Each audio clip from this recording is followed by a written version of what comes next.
Bismillahirrahmanirrahim. Assalamualaikum warahmatullahi wabarakatuh.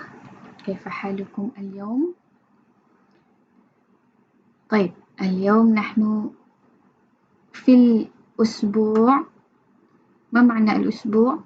minggu الخامس yang ke-5. سوف ندرس اليوم الوحدة الثالثة. وحدة yang ke-3. خاص untuk فوائد لغوية sahaja. أنتم معي في فصل فوائد لغوية.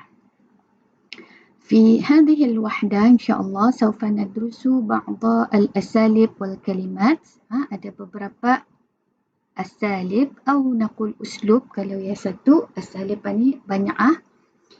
وبعض الكلمات, beberapa perkataan. Sama macam minggu lepas juga. اليوم نحن سندرس أسلوب ما رأيك إلى أين لماذا وما عندي.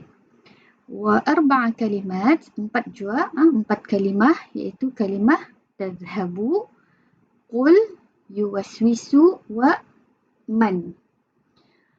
Ini saya gabungkan hasil daripada, kalau kita lihat di sini, ad-darsul awal ada ma ra'yuka ila aina limadha wa ma 'indi. Kemudian kalimat tadhhabu, kalimat qul, kalimat yuwaswisu wa kalimah man. Sebab itu saya bahagikan di sini ada 2, iaitu uslub wa kalimah. Perlu kita ingat kalau uslub ini adalah ungkapan, ia bukannya satu perkataan. Lazimnya ia terbentuk daripada 2 perkataan macam ma ra'yuka. Ma ini adalah kalimah wahidah, satu perkataan. Ra'yuka adalah satu perkataan. Hakadha. Falidhalika uslub ini ia terbentuk daripada 2 atau lebihlah. Ia macam ungkapan. Berbeza dengan kalimah. Kalimah ini biasanya satu perkataan. Jelas ? Sebab itu nanti kalau di dalam ujian ataupun peperiksaan ataupun di dalam tadribat, kata Ustazah, uktub fi jumlah mufidah. Artinya jumlah mufidah ni adalah ayat yang sempurna, complete sentence. Jangan ma ra'yuka saja. Ma ra'yuka ya Ahmad. Ila aina tadhhabu ya Muhammad. Limadha ya Muhammad? Macam itu lah. Jangan dibuatkan uslub ma ra'yuka saja ila aina. Artinya ia macam seolah-olah tidak sempurna. Bukannya ayat yang sempurna. Jumlah mufidah ni artinya ayat yang sempurna, complete sentence. Baik, la ba'sa, atau insyaAllah nanti lagi kita ni bincangkan. Hari ini nabda'u bi uslub wa asalib. Kama qultu sabiqan, عندنا اليوم 4 أساليب. إلى أين. ما معنى إلى أين؟ إلى أين ke mana. هذا الأسلوب, أسلوب apa namanya ni? Uslub al-istifham, ungkapan pertanyaan. Al-istifham bermakna pertanyaan. وكذلك ما رأيك. ما رأيك هو أيضا أسلوب الاستفهام bermakna apa pendapat awak. Apa ma رأيك pendapat awak. لماذا. لماذا أيضا أسلوب الاستفهام بمعنى kenapa. والرابع, الأسلوب الرابع, ما عندي. ما عندي بمعنى أسلوب هو أسلوب النفي. ما معنى النفي؟ menafikan. Ia adalah ungkapan untuk menafikan sesuatu. Bermakna I don't have it. I don't have it. Kalau ada orang bertanya, ya, kau ada pen? Kita ni jawab ma indi. Bukannya la yujad apa. Ma indi bermakna I don't have it. Ma di sini ni berbeza dengan ma yang di atas. Kalau ma yang di atas ni adalah pertanyaan sebab di ujungnya ada question mark di sini. Tapi di bawahnya dia kan ada question mark. Nada kan? Sebab ia memang ungkapannya ni menunjukkan bahawa ma di sini adalah menafikan ma indi. Saya tidak ada. Wadah? So di sini ada 2 uslub. Uslub al-istifham wa uslub an-nafyi. Mesti ingatkan ni uslub an-nafyi bermakna menafikan. Sama pula dengan nafi. Nafi juga di dalam bahasa Melayunya bermakna I don't have it. طيب ننتقل الآن إلى كلمة. هناك أيضا 4 كلمات. كلمة الأولى تذهب. نفهم معنى ذهب. ذهب ni artinya pergi. Tapi ada huruf ta di sini ni bermakna awak. Wa fi'lun mudhari'un yufidu makna anta. Tadhhab ni adalah fi'il mudhari'. Ia bukan isim, ia bukannya harfun tetapi adalah fi'il. Fi'il apa? Fi'il mudhari'. Apa makna fi'il mudhari'? Fi'il mudhari' ni adalah present tense. Okay, sama macam yang sebelum ni. Kalau sekiranya untuk ana macam mana? Ana adhabu. Tapi di sini sebab ia anta, so pakai huruf ta-nya tadhhabu. Artinya awak pergi. Okay. Al-thani, qul. Apa makna qul? Katakanlah. Jadi dalam surahnya, qul huwallahu ahad, qul a'udhu birabbil falaq, qul a'udhu birabbin nas. Qul bermakna katakanlah. Qul huna bermakna fi'lu qul huna huwa fi'l amr, fi'lu amrin untuk anta jua yufidu at-talab. Fungsinya yufidu huna bermakna berfungsi. Berfungsi sebagai at-talab. Ia adalah permintaan. Katakanlah artinya meminta orang itu untuk mengatakan sesuatu. Di sini kenapa saya bagi bracket? Sebabnya perkataan anta itu yang disebutkan di sini. Tapi kita ni faham bahawa ia bermaksud untuk anta, orang yang dibawa bercakap. So, qul adalah fi'il jua tetapi bukannya fi'il mudhari' macam di atas ni tetapi adalah fi'il amar. Jelas? Dan biasanya kalau fi'il amar ni tandanya ni nah ada sukun ni mati. Qul ataupun uktub, tulis. Izhab, pergilah. Cuma tu ia disukunkan. Tu nanti Tania belajar secara terperinci. Al-muhim yang penting di sini kamu faham bahawa kalimat qul ini adalah fi'il amar. Ia bukannya isim dan ia bukannya harfun.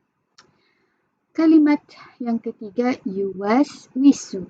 Apa makna yuwaswisu? Dia membisikkan kejahatan. Yuwaswisu aidan هو فعل مضارع sama macam yang nombor 1 ni. فعل مضارع يفيد معنى هو. ما معنى هو؟ هو بمعنى dia.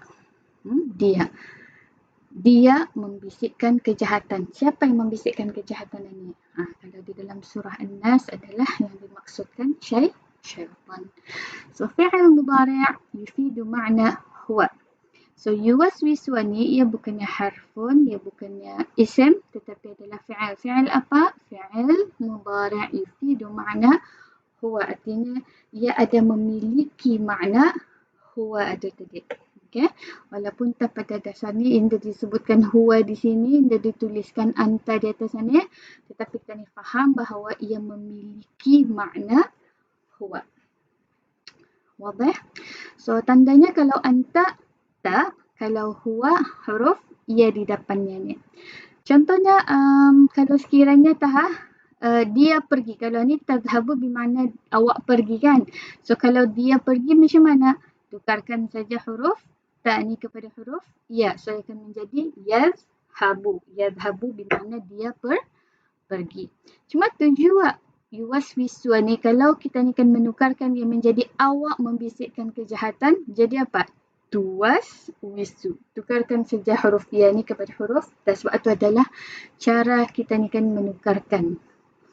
Fi'il mudhari' itu untuk anta kah ataupun untuk huwa kah, untuk ana. Ana sudah kami belajar pakai hamzah saja.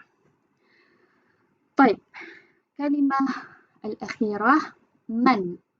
Man huna ia bukannya man istifham. Macam yang sebelum ni kita ni ada belajar man bermakna siapa. Tapi di sini kalau sekiranya di hujungnya tu indah tanya, maka ia adalah isim mausul yufidu makna alladhi. Alladhi artinya bermakna yang. So man di sini ni boleh saya katakan ya setakat ini ada 2 makna. Satu, yang pertama siapa dan yang kedua yang ni tadi.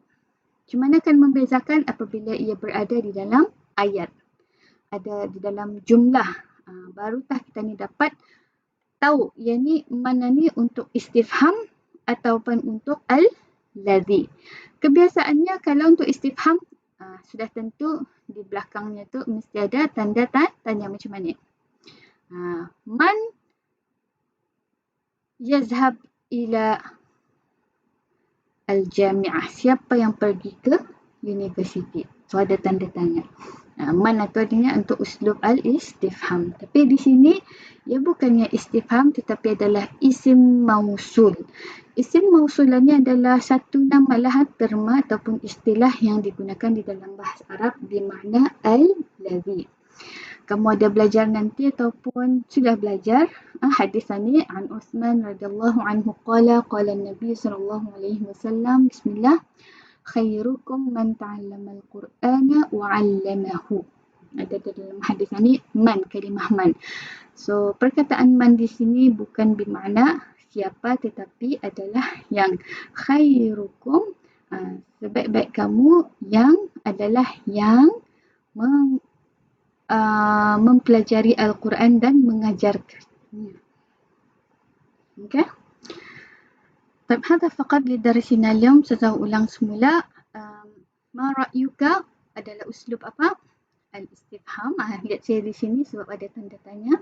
Ila aina aidan uslub al-istifham? Limadha uslub al-istifham? Ma indi uslub apa tadi? Uslub an-nafi. وبعض الكلمات التي درسناها اليوم تذهب فعل apa?